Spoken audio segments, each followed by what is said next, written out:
Keyingi obyektimiz Parkenskida joylashgan Parken Plaza.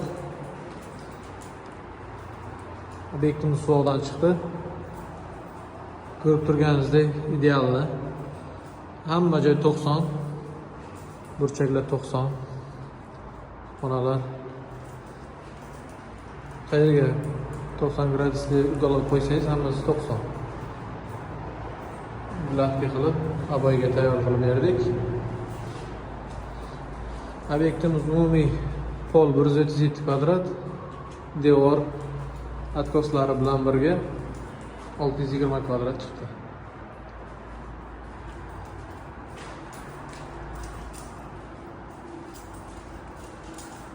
Ko'rishingiz mumkin.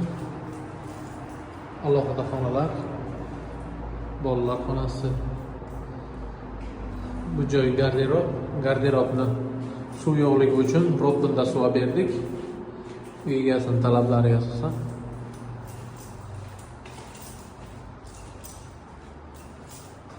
Qolgan hojatxona, ya'ni vannani sementli qorishma Ventum 710 avtomat bilan 90 gradusga olib suv berdik. Umumiy ikkita sanuzel, bittasi umumiy, bittasi alohida spalni uchun.